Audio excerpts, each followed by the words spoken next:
Hello friends, myself Mohammad Tamim. Welcome to my fifth Jdbc session. In the last session, I showed you how to interact with the console window, how to take the inputs from the console window using scanner class and supplying the same inputs to the database. So in this session, I'm going to show you how to interact with the file system, how to create a text file, text file, how to create a document file, how to fetch the data from that file, and how to supply the same data to the database. So first of all, open Eclipse. So I have created a file by name test1.text file. So this is the text file. How to create a text file? Just right click on your project and go to file, test1.text file.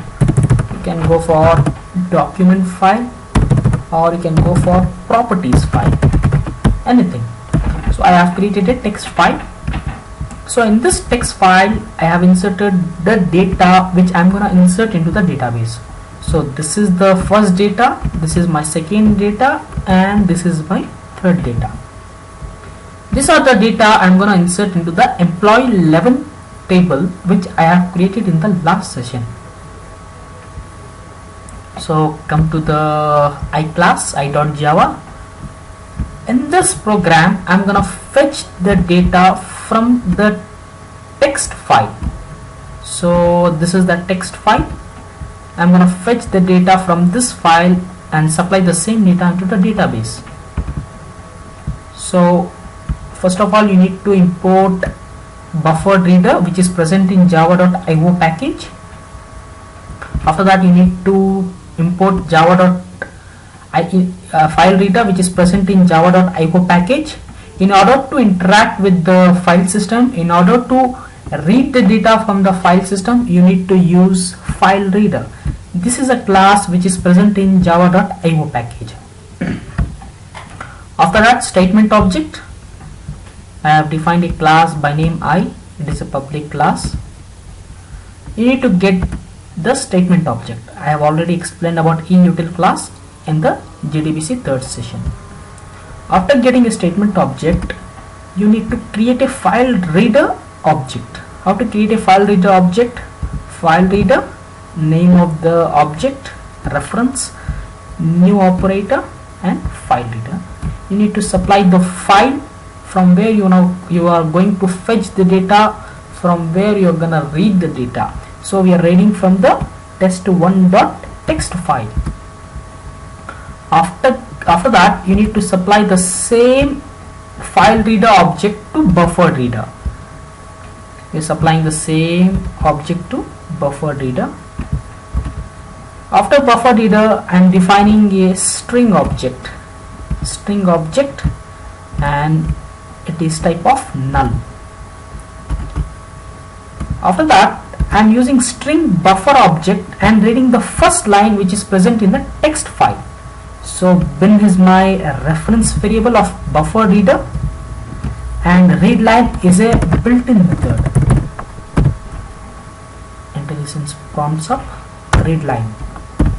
So we are reading the first line. Which is the first line? This is the first line. This is the line we are reading from the Java program. So the first line is read and it is stored into the row. Row is a type of object. After that, I am creating an array by name calls, string array by name calls. Next, I am going for a while loop. So if row is not equal to null, that is, if row doesn't contain any line, then this control will come out of the loop and it will print done. So first of all, it is not null, it is pointing to the first line, that is this line. After that, we are splitting that. We are splitting as comma as a delimiter. We have comma over here. We are splitting each data as comma as a delimiter. After splitting, I am composing a SQL query. How to compose an SQL query? Has inserted into employee 11 tables. Calls of 0 represents calls of 0 represents 4, calls of 1 represents Vijay, calls of 2 represents B, and calls of 3 represents 24. And after that we are composing the entire SQL query and we are storing it in a object by name as SQL. So what is this trim? Trim is a built-in method. We are trimming the white spaces. Trimming the white spaces in the sense we are removing the white spaces. If we have any white spaces in the beginning, we are going to remove it. If we have any white spaces in the last, we are going to remove it. After removing the white spaces, I am going for system.Statement.Execute method. I am executing the method. After executing the method, the first line, that is 4, Vijay, B and 22, will be stored into the database. Next, I am reading the next line, bin.readLine. Bin.readLine.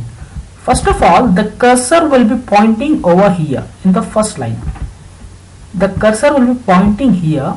Whenever I go for bin.readLine, then it will be coming to the second line, bin.readLine. Again the loop will be iterating. So second time also it gets true, so it enters into the loop and splits it and execute method. And next again it reads one more line. Again it becomes true. Again we are going to insert the data, and finally we are reading the next line. So we are only having 3 lines. So the fourth time this loop will be getting false. So it will be coming out of the loop and will be printing done. So let me run the program.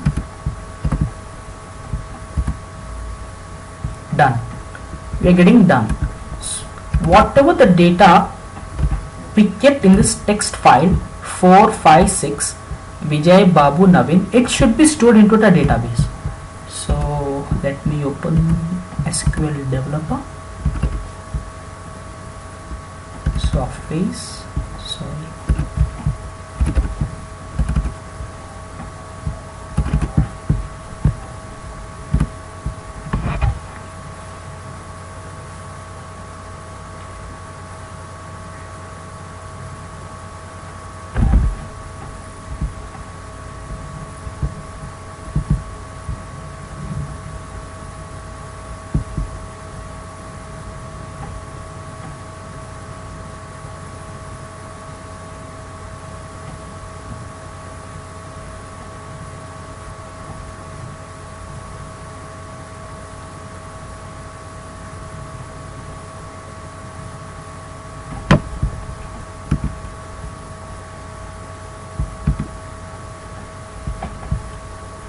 Go to tables,